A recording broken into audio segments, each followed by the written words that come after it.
Hi, everyone. Judge Andrew Napolitano here for Judging Freedom. Today is Monday, November 27th, 2023. In America, that long, great Thanksgiving holiday weekend is over. We begin a new weekend. We begin with Alastair Crooke on Is Israel Losing the War? But first, this. Can you believe the chaos confronting Americans today? The government is out of control. Debt is out of control. And have you heard? The dollar is under attack. This will soon be replaced by digital currency. No more paper cash. It's coming fast, so you need to get educated in other ways to protect and preserve the wealth you already have. What happens if the government destroys the United States dollar? I don't know, but I do know they can't destroy gold or silver or the value of it. That's why it's so important that you learn now how to transfer your wealth into gold and silver. So educate yourself about investing in precious metals. Take charge of your retirement with gold-backed IRAs, and you can transfer a portion of your existing IRAs tax and penalty free. So don't procrastinate. Take control. Do the right thing for you and your family. Go to LearJudgeNap.com or call 800-511-4620. Alastair, welcome back to the show, my dear friend. So a number of events have occurred in Israel on which you and some of our other colleagues have reported that don't seem to make it in the mainstream media. There's been the seizure of an Israeli-owned vessel. There have been strikes on U.S. bases in Iraq, not in Israel, of course. There have been over 1,000 missiles fired by Hezbollah. And there is a hot war in the West Bank. Why is it that we don't hear about any of this? I think it's a deliberate strategy to, if you like, sort of quieten this war down in the interests of the United States, and, well, Biden particularly, is to sort of suggest that it is somehow going to be normalized and it will all be fine. And all that really remains is to find a way to sort out Gaza for the future. And then we can go back to the old playbook and we'll have sort of talks with the Palestinian Authority, which is now pretty well defunct and totally discredited, about some sort of political solution for the future. Only that's not going to happen because no one wants to take part in that. None of the Arab states want to be involved in that. They've all said very clearly, no, we are not going to police it. We're not going to be a sort of Vichy force in Gaza. And no, we don't accept, under any pretext, the removal of the population from Gaza. But that's, I think, the plot is to try and keep it low, all the tension. So these things are just being magicked away. They're not being reported. It's actually 4 ships now. The Houthis have taken, Ansal has taken, it's taken 4 ships now in this period. At the moment, the north is quiet. The north in Lebanon, Hezbollah is observing the truce for now. Is Israel in greater danger than the Western mainstream media would have us all believe? Oh, absolutely in great danger, because it has an element in the cabinet, including Netanyahu, who are making this into an epic struggle to take any idea of a Palestinian state off the table. That's what's going on in the West Bank at the moment, because the settlers basically have the leverage, have more leverage than anyone, and can turn up the heat or turn it down as they like. So you have many fronts open on Israel. It's not only Hezbollah in the north, it is the Iraqi front, it is the Yemen front, and it could be more, depending on what happens perhaps in the next few days or the week's time.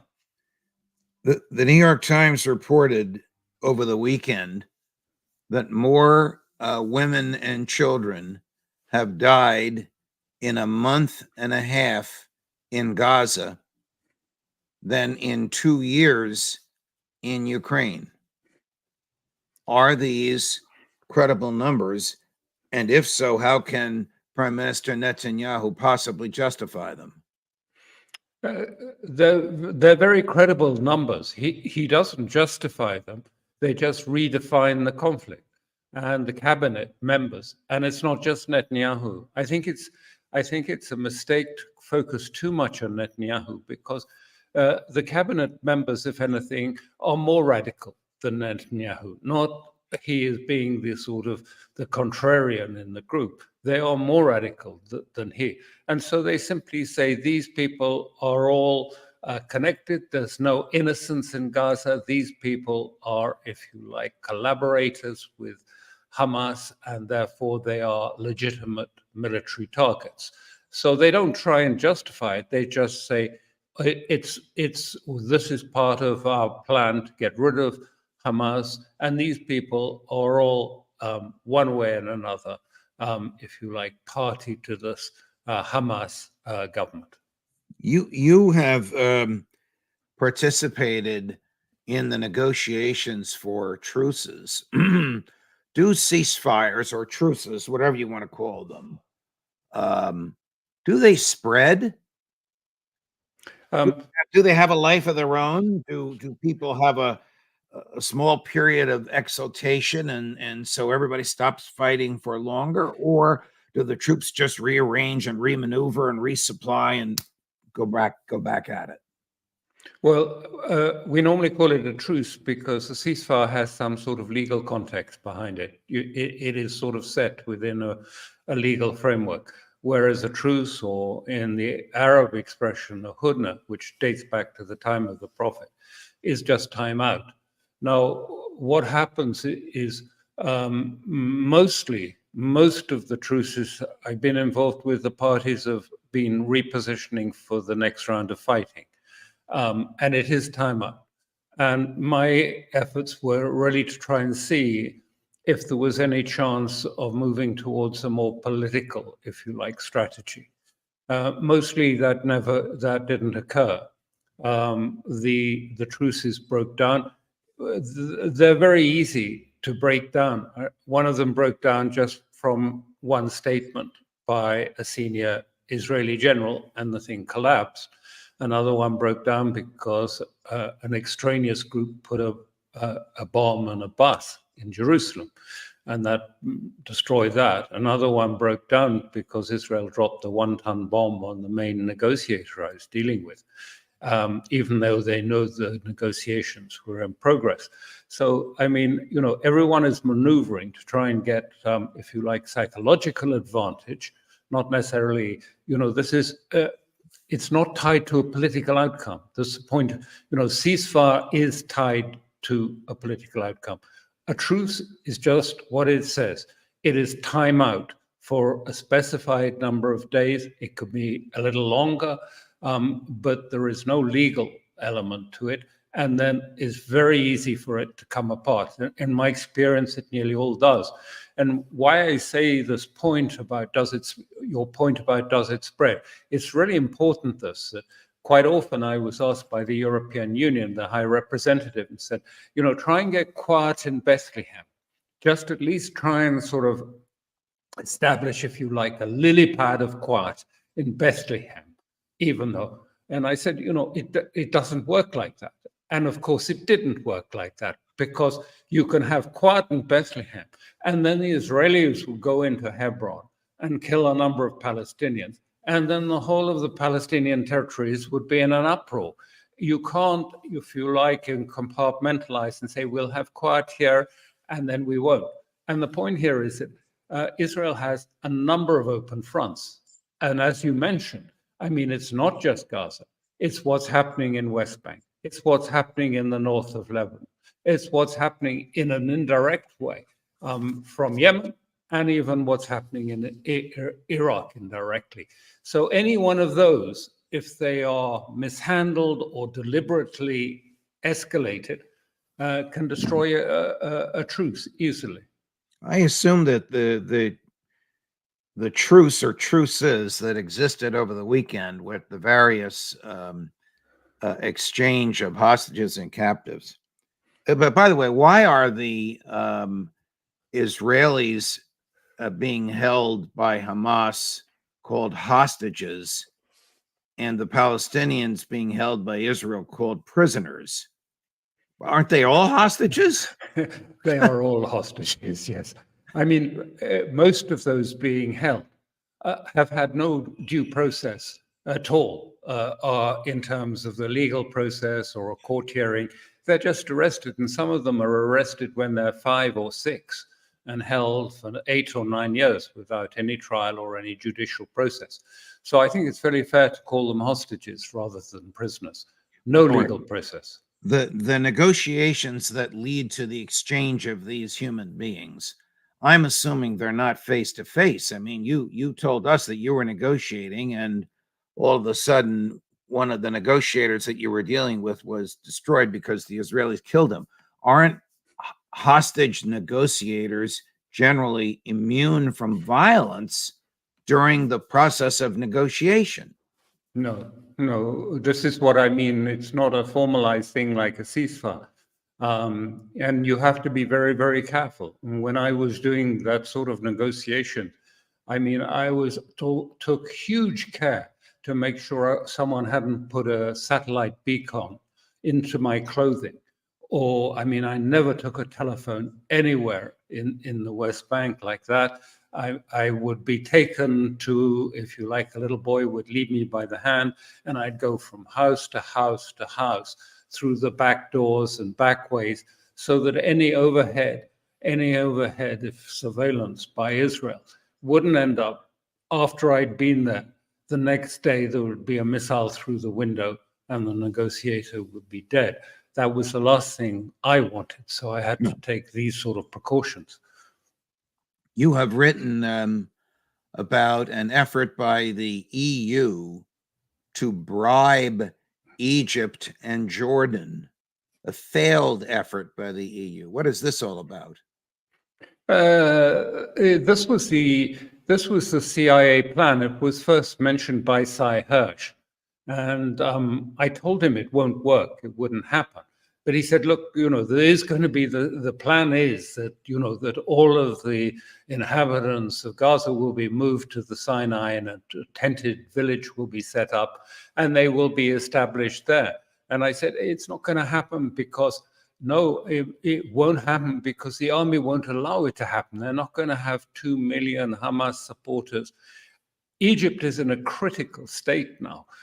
To have that, Egypt is very much in its poor and rural areas, a Muslim Brotherhood area. And so Hamas, which was an offshoot, it's no longer really Muslim Brotherhood anymore. But I mean, it would cause mayhem in Egypt. And even if they have some sort of leverage over President al-Sisi, and I believe they do because of his debts, and not his debts, but Egypt's debt. And so the European Union, von der Leyen comes along and offers this large sum of money to erase the debts and make life easy and say, now, can you take these Palestinians temporarily into Sinai? And of course, they'll never go back to Gaza. I mean, everyone knows who's followed Palestinian history knows that when you're temporarily removed to another country, I mean, they're still waiting. The 48 Palestinians are still sitting in the same refugee camp where they were dumped at the end of a railway line from 48 in Syria. The same ex-army barracks that were used at that time. They came up in cattle trucks and were unloaded into those barracks. They're still there. You can see them. My wife was often been to those places. Still there, unchanged. So no Palestinian believes in the story by the EU that, it will only be temporary and you will be able to go back later. It's never happened and won't happen. So she went to al-Sisi and I guess to the King of Jordan, or she communicated with them, offered them cash to take refugees, and they turned her down. They said no. Yeah, exactly.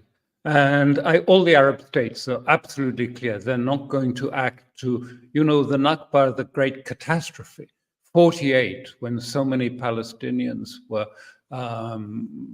forcibly removed from their villages and homes and sent overseas, is still a burning issue. When you go to the refugee camps in Lebanon or in Syria, they still have their front door keys and they proudly show them to you. I mean, they still entertain the idea that one day they are going home and they're going to reclaim their villages. Of course, Israel destroyed most of the villages. They bulldozed them. So, they won't be doing that. But I mean, there is a very strong sort of sense. They don't want to have another Nakba, another 48, when, some of the sort of Israeli military movements went in and just killed Palestinians in their villages and drove them by fear and intimidation to flee the country and flee off to Jordan or other places for fear for their lives. And that's why there's such a resistance to, what some in the West see as very sensible. Now, I don't know if von der Leyen's ideas on this were actually clear. Remember, von der Leyen she's president of the Commission. Actually, foreign policy is decided by the Council of Ministers and not by the Commission. So I don't know who gave authority for that, because I know the Council is deeply divided on Palestinian policy. What messages is the Biden administration sending to the Israeli government? What pressure, if any, are they putting on the Israeli government to extend the truce and stop the killing? I mean, the historian, I don't remember if it was yesterday or Saturday's New York Times, about the massive amount of killing, more women and children killed in a month and a half in Gaza than in nearly 2 years in Ukraine, was an eye-opener. What message is Biden sending Netanyahu? I think his message is a very simple one to Netanyahu, that he's saying, let me help you, and by helping you, you help us.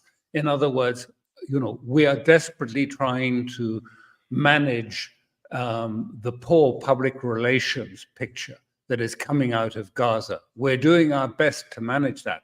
So help us along by extending the truce, getting more of the hostages out. That helps us to help you. That's the message that he's giving. He hasn't got any credible leverage over Netanyahu. And I think, it's possible there'll be an extra day or two, but then after that, we're starting to talk about men. And Hamas has made it clear that when it comes to the Israeli men, who they will regard as soldiers, and most of them are, even if they're in the settlements, because they are trained by the IDF and sometimes armed by the IDF, the Israeli military. Then I think it will be the Hamas tactics change. Then it's all for all. And they demand a complete release of the 6,000 prisoner hostages that are held by Israel in return for the hostages that they hold, some of whom are very senior. I think there's one who's a major general that is held, Israeli major general that is held in Gaza. I want to read to you a line from your own column of 2 days ago, in which you quote a leading Israeli pro-Israel commentator. You might think that a presidential visit, a presidential speech, 3 Secretary of State visits, 2 Secretary of Defense visits, the dispatching of 2 aircraft carrier groups, a nuclear submarine and marine expeditionary unit, and the pledge of $14.3 billion in emergency military aid are testament to the unwavering support the U.S. is extending to Israel. Think again. Exactly. What is his point? His point was very clear, that actually the support for Israel in the United States is fragmenting, and fragmenting to a degree that imperils the 24 election calculus, but also goes further, that imperils really the whole future of Israel. because the whole state of Israel was based on fairly fragile pillars. But one of those pillars was the financial and full support of the United States, not only legal support, the federal support, but the support from people who collected money at synagogues and elsewhere, and wealthy Americans who supported the whole concept of Israel. And this was the think again. In other words, he was saying, the interests of the United States and Israel are now separating, are dividing. And that is a great danger for Israel if it loses the support of the United States. I mean, even if it's not going to happen tomorrow, but I mean, effectively, particularly amongst the younger generation, it's very obvious amongst the Generation Z and their associates. They are completely in a different place to their elders. You look at the support, the elders still support Israel. The younger generation, the millennials and the Generation Z and the Generation X are fully against Israel. And that is worrying the Democratic Party apparatus greatly. And also the fact because, actually Arabs have a predominant influence in the swing states for the next election, critical swing states, particularly states like Michigan, where it looks as if the Arab population might change the whole calculus. How long will Israeli public opinion support the Netanyahu government and support this invasion and eradication of Gazans? Well, that's a very important question, and this is what is going to be tested. Netanyahu and the cabinet are making a big bet that Israeli public opinion support and will continue to support what we've seen in Gaza being resumed after the truce, and that it will be extended to the south. The statistics suggest that they're right. It's something like 86% want to see a crushing blow delivered in Gaza. But there's also the division because the families of the hostages held by Hamas have been very successful in generating public sympathy. So the public is divided. They want revenge in Gaza, but they also want the hostages back. And the cabinet has to juggle that. And that is why they have reluctantly started talking about perhaps an extra few days for getting the hostages back.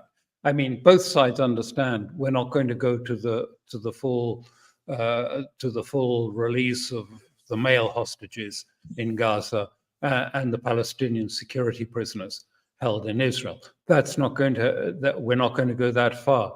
But that's what Netanyahu's trying to sort of juggle this so that he can try and keep public support. So he's going to give a little more on that. But the aim of the government, as they expressed it very clearly to the military in these last days, is that it starts again when the truce ends. The military attack, and furthermore, that they plan to extend it to the south. Politically speaking, is Netanyahu a dead man walking, as many of his adversaries and even some of his colleagues in Likud have said? That's the general consensus, but I believe this. There's always a danger of underestimating the people you don't like, and tend to write them off as stupid or not very competent, and that's what's happening to Netanyahu. But I believe he does have a strategy, and his strategy is this: first of all, his strategy is to rely on the overwhelming support for renewed military action in Gaza. The second part of that strategy, which is equally important as you see it, is this Manichaeanism of saying that this is a struggle of dark and light, of cosmic evil, a struggle against Hamas and the satanic forces of Gaza. Gaza is an evil state that we're at war with. And all of this is designed really for those of his cabinet members who want to take the idea, even the thought of a two-state solution, out off the board. And Netanyahu said that many years ago in an interview, and he said, in the next war, with luck, if we play it right, we can get rid of all the Arabs from the land of Israel and also sort out Jerusalem into the bargain. So that's what his strategy is. You may disagree with it. I know Netanyahu little. I don't care for him, but let's not think that just because you don't care for someone that they're not cunning as a fox and that they don't have strategy. Got it. All right. So when members of his cabinet refer publicly to the Palestinians as less than human, when a former member of his cabinet says we're going to take the capital city of Gaza and turn it into a soccer field, when these harsh statements are made, are they generally approved beforehand? Are these trial balloons, or are these just fanatics emoting, notwithstanding the political consequences of what they say? No, I mean, it's quite clear. This is the sort of sentiment that is growing and is becoming prevalent. I mean, it's not just that, one woman, that Shaked Ayelet that said that, but there's been people like Giora Ayland, who's could regard it as a very sound, sensible military person, and who said, listen, actually humanitarian pain in Gaza plays to our strengths because, even if it turns into an epidemic and many people die of disease and things, then we'll lose less troops in taking Gaza because there'll be more dead Palestinians. I mean, it's become, I think there's been a complete loss of any form of empathy. There's no empathy now for 80 to 90% of Israelis, Palestinians. They do regard them, they regard them as lesser life. That's all I can say.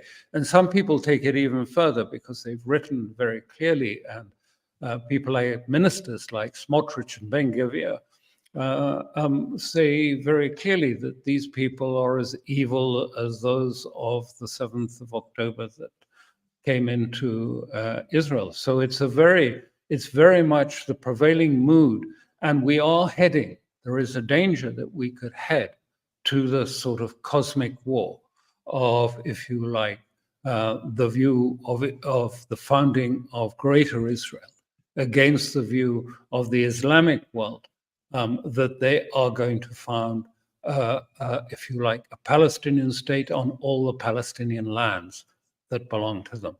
The two are irreconcilable. And it could become, and this is why I'm saying the external groups, the external fronts that are open are so important, because this is what they're waiting for. When it turns into this, if you like, this is the Armageddon strategy. And this is what some of the cabinet say overtly. Smotrich says overtly. They're working towards the Armageddon scenario, when eventually Israel will take everything and drive out all the Arabs from the territories. And that's very serious. Will Hezbollah, Iran, Egypt, Turkey allow Israel to take everything? No, I don't think they will. I don't think they will do that. And I'll say this as clearly as I can. This isn't being played by, just sort of ad hoc off the top of the head.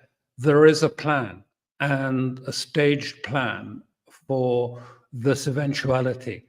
It was not, Sinwaro is not stupid. He knew exactly. He's been 22 years in an Israeli prison. He speaks perfect Hebrew. He knew exactly how, the psychology of Israel and how it would react to what happened on the 7th of October. That was part of the plan. That was a strategy to change the whole, if you like, the balance, the whole calculus of this, and to change the paradigm.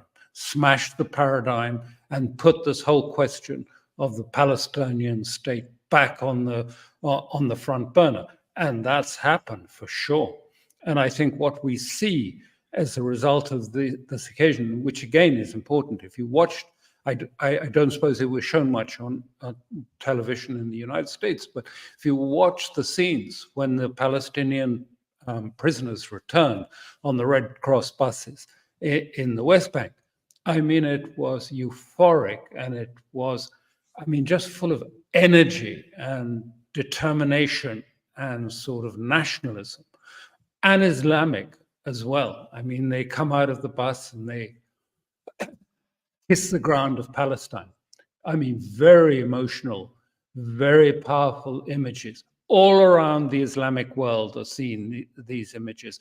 And why it's so important is it, for the first time since, I suppose, 1958 or something, you're seeing somehow a meshing of the sentiment of Islam with Arab nationalism coming together in not an organized religious way, but in an organic way. And that might be a very powerful combination. Alastair, thank you for a great conversation. Thank you for your intellect and your analysis, as always. We'll see you again next week. All the best. Thank you very much. Thank you. Of course. Larry Johnson, Ray McGovern this morning, 10 and 11 Eastern, and at 3 this afternoon Eastern, Colonel Douglas McGregor. We're just at the cusp of 240,000 subscribers. We may have broken it while this show was on. I don't know, but we'll surely, if we haven't, we'll surely break it today, thanks to you. And then on the march to 250,000 by Christmas. Judge Napolitano for Judging Freedom.